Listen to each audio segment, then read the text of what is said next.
A právě teď, dámy a pánové, jsem moc rád, že tady můžu přivítat našeho prvního hosta, který bude hovořit na téma retail a budoucnost nakupování. Přichází pan Thomas Vetter. Thank you. That's the only word which I understood from your speech, Thomas Vetter. Ahoy, that's my second Czech word. I learned that from the early Pantau movies, which we had in Germany.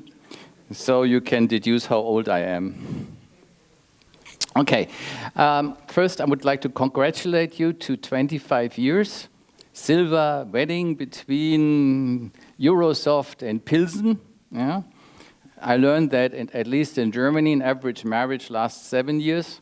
So you made it already 25. Yeah. I'm here to tell you a little bit about the future where we believe retail will be going and the products we will develop from GK together with Eurosoft to also have a good future for the place here, for the development location. And I can tell you the future is bright, maybe a little bit grim on the short side, with all the stuff happening in Ukraine, etc. So for the next year, who knows what will happen? Yeah, but for the long perspective, we will see a big change in retail. And when there's a big change, there's always good opportunity for software companies to support this. So I called my presentation Driving Total Customer Experience. And this is a term I actually stole from Gartner, or better, borrowed from Gartner. Gartner is a big analyst company who is sort of always interviewing a lot of customers, a lot of retailers, and to sort of find out which are the trends, and also then rate the companies, how they sort of are performing in that segment. And by the way, GK Software, and Eurosoft is a big part of it, we got rated #1 by one of these analysts company as the leading point-of-sale company in the world. And that was just a few months ago. It's a big achievement over 25 years to get into the right upper quadrant in these presentations. So this is where the leaders are, and we want to stay there. Yeah. So what is total consumer experience? And GK came from, can I point there? Yes. This is where we came from, the cashiers, the point of sale, the checkout. And there are hundreds of thousands of checkout terminals in the world running on GK. But our shopping story today is much broader than the checkout. Very often there's a preparation phase before you go to the store. It might be you create a shopping list. It might be you see an advertisement in the newspaper, online, maybe social, somebody is recommending your product. So there must be an impulse, or simply the fridge is empty, but there must be an impulse for you to go to the store. And then when you are in the store, there's the in-aisle experience. So when you're in the store, you may be taking something out of the shelf, you're checking prices, you may be checking ingredients, you want to know if you have an allergy, does it contain nuts, etc. Or you want to see maybe in the stores, what are the competitors doing? Yeah. And I remember the times when these consumer electronics companies like MediaMarkt, their solution to the problem was to switch off the Wi-Fi in the stores and to sort of ban cell reception so people couldn't compare prices.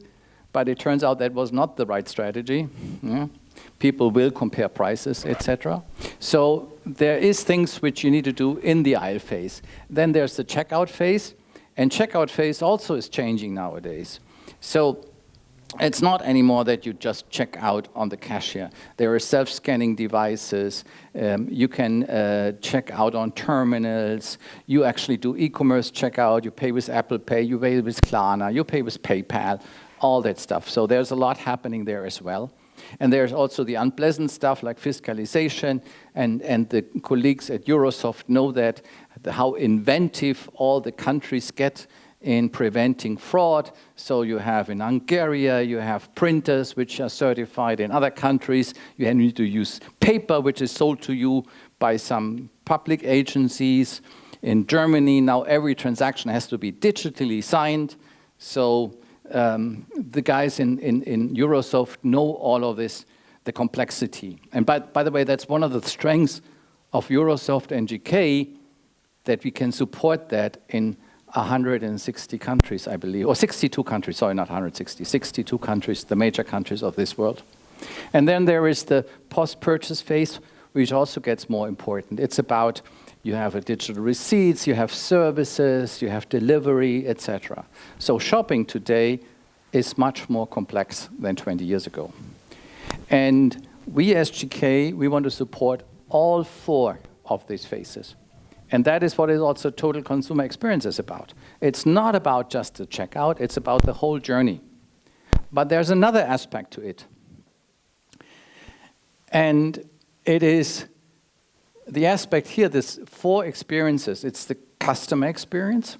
So it's your sentiments, what feeling, do you meet the expectations of the customers? Yeah, what is he expecting? If you go to an expensive store, you expect a coffee, you expect to be treated nicely, etc. Yeah, one of our customers is Richemont, luxury brands, Cartier. That's of course a totally different customer experience which you have in a low-end supermarket. Yeah, so you have to fit the customer experience, and then also employee experience. And that is very important because finding qualified personnel is for the retailers today a real challenge. And for example, in the US, the average lifespan of an employee at a store is about a year. Every year they change the people working in the stores. Yeah? So when you have a digital experience, you also need to have the digital experience to the employees. Because I mean, you'll notice it yourself. Sometimes you go into a store and you feel that the staff is less informed than you. Yeah? So we need to support that. And then it's the multi-experience. Multi-experience, it's a new word. I don't think it's even an English word, but they came up with it. It's about the experiences across the channels. So you have social, you have e-commerce, you have in-store, etc. What the consumers, what the staff is telling you, and you want to be consistent in that messaging. Yeah? So if you want to get a price, you get an online promise of a price, and you go to pick it up in the store, and they give you a different price. Not good, not a good experience. So you have to match that experience. And the last thing is user experience. User experience is also very important, meaning the design of our applications that also has changed over the last 25 years dramatically. And everybody needs now an iPhone, it needs to be responsive, it needs to be on Android, etc. So the user experience is also very important. So it is these 4 points which matter to get, for a retailer to get the customer. If a customer matches, if a retailer has these 4 points, he has a good chance to capture a customer. And now the thing is, you shouldn't look at these things in single-handedly, you need to combine it. Isn't that a nice graphic? So in this graphic, it means you need to bring the things together. So technically, your CRM system, your employee system, your POS system, your cashier system, they need to work together. It's not anymore in silos. They bring the value together. So for example, take a very simple example.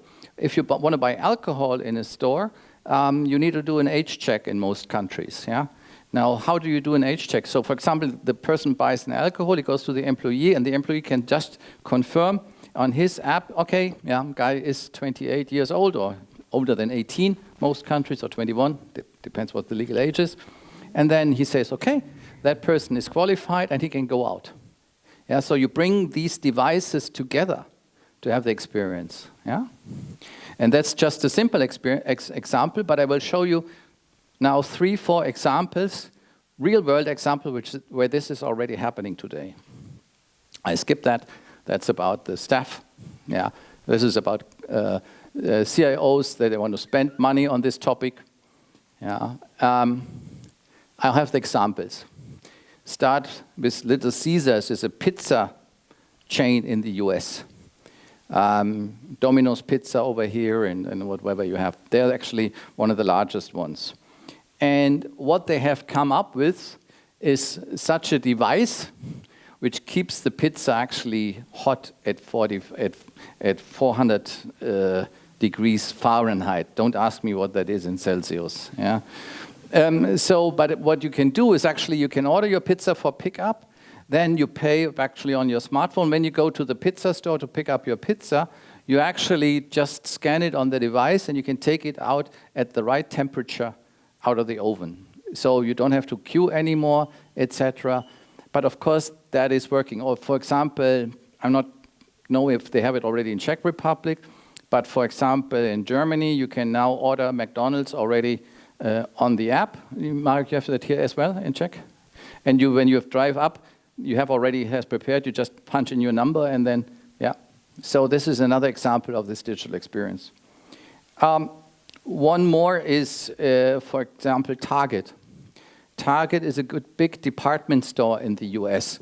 And their stores are actually, they used to be very big, actually huge, thousands of square meters. What they have done is they have actually put a wall in the store. And the front part is still a normal store. And they have the same assortment as they had before. Just they don't have any more 7 pallets of toilet paper there, but in the front they maybe only have 1 pallet of toilet paper. The 6 pallets of toilet paper are in the back. And they are used for delivery, same-day delivery. And they want to go to 2-hour delivery. So you order your stuff, and you can actually pick it up at the store, or it's delivered to you at home in 2 hours. And all of that is, of course, done in integration with the apps. And they were actually able to increase the revenue through this process. And they were actually able to also improve the feedback from their employees, because the employees actually liked it much more to sort of discuss with the customers, present, instead of just being at the checkout. Yeah? So one more example I have is from L'Oreal. Yeah? This is an interesting example. So the beauty company. So what you can actually do, you can make a virtual appointment, Teams meeting, whatever they use, with a stylist. They call it, I think they call it stylist. Yeah, and then you can, no, they call it colorist consultation. Yeah, so you can actually figure out about your color, and they have AI technology, artificial intelligence technology, so you can actually experiment with this colorist consultant to sort of figure out which color would fit me. Would it be red? Would it be green? Whatever. And then you can see it actually on the picture in that way. So like this, yeah, you can see then in the picture a virtual try-on. Yeah, and then once you like what you see, you can actually make an appointment for a hairdresser, and they already will bring the color and everything prepared to the hairdresser. So when you make the appointment, the stylist at the hairdresser is saying, "Oh, hello, Thomas. I know you like. I saw that you had selected for the red hair color. Yeah. By the way, when I was young, it was much redder. Yeah. And then she's already prepared, and she can make an appointment for you, and you have an experience. It's a totally different experience, and that's what matters. If you go for high-end products, people are not buying the products, you also buy the experience. And we as GK and Eurosoft also have to support this process of experience. Yeah? And for example, we are working on product recommendations with a new product called Spot. And there it's really important that you don't bombard the person with 6, 7 different recommendations and coupons, which you will push away. So it's much more relevant to get the right one, because you don't want to get on the nerves of the customer. You want to help the customer and not get on his nerves. Take an example from groceries. If I'm going to the grocery store and I'm buying spaghetti and I'm buying tomato sauce and I'm buying ground beef, and if then the system recommends me, Thomas, maybe Parmesano would be a good idea, yeah, then the system actually has helped me, and I don't have to go back a second time. Yeah? So software needs to help and support that, and that is what is driving us.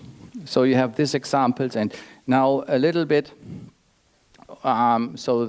this is what I explained to you, how this actually this example of the colorist consultant would fit into the 4 experiences. Yeah, so it actually meets customer expectations. It combines the online experience with the in-store experience, and of course the UI also looks pretty nice for the customer.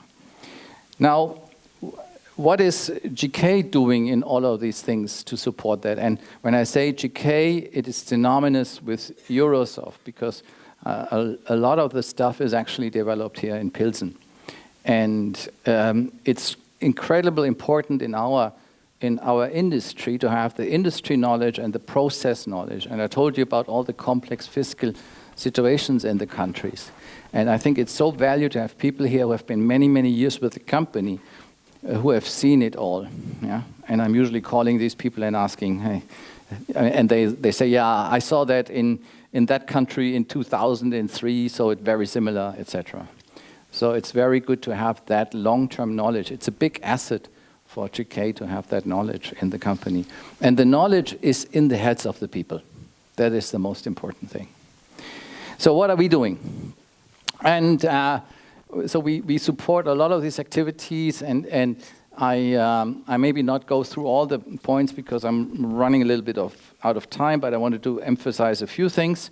So this is the self-scanning apps which we have, and where you can actually scan the stuff, and currently we are developing on something that you can also support then the pickup and the click and collect in the stores, and that is one of the areas where we invest in. And the second is, which is the GK Go. It is actually, this is in a container which was at the various, we show at fairs, and last week was the retail fair in Paris, and GK won a prize for the most innovative product at that conference for that container of self-scan. So it's a solution, it's called, I would call it grab and go. You just go in, you scan, you check with your app, and then you just grab the product, and there are scanners on the ceiling, LiDAR scanners, and there are sensors in the shelves, and the system will recognize what you have taken, and you just see it on your smartphone right away, and then you just walk out. We actually have one in our store in Schöneck at the headquarters, and I believe we have one coming up here as well. Yeah, in development. And it is, now this is just a container, but you of course can imagine that in a big store as well. Amazon has that in the UK already, the Amazon Go stores. And I believe this will be the future of retail. So that in retail, this is how retail looked 1955 in Germany. So you had a counter, and you had people behind the counter reaching it to you. Yeah, I wasn't born in 55, but I still was in one of these stores when I was a kid. And then the big revolution was in the 1970s. This you can tell from the dress, yeah. And when you had the supermarket coming up, this was a big revolution because it meant you needed barcodes. Suddenly the packaging of products was important. The placements of products was important. The scanning, the self-checkout, POS became important. That was not all there here. This was the biggest revolution in retail. And it took about 10 years, I would say maybe 10, 15 years, and all of these stores on the left vanished. In 10, 15 years, all of the stores vanished. A few little niches, like some animals, there you find some seldom animals somewhere, but by and large they vanished. And maybe this is how supermarkets look in 2020, yeah? And maybe it will look in 2030 like that. That's an example, that's a real store from Amazon Go in London, where you just walk in like on an airport, you just take the stuff off and you walk out. And we from GK can support these processes. And interesting enough, I think we can even do it better than Amazon. Much better. And then I have a picture down there, which is from a company in the US, UDelv, about autonomous delivery. So think about it when autonomous cars are coming more and more, and maybe we are now already at level 4 for some cars. In Germany, Mercedes is now allowed to drive up to 50 kilometers in the city areas already autonomously.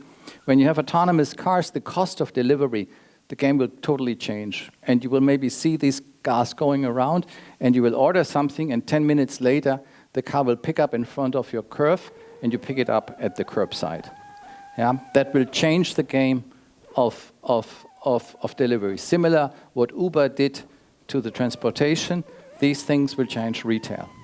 And we can deliver the software for these guys. Because if that is 2030, it takes some years to establish, it takes some years to develop the software. So we need to start now thinking about what software is needed in 5-10 years. That's what Stefan was saying in the beginning.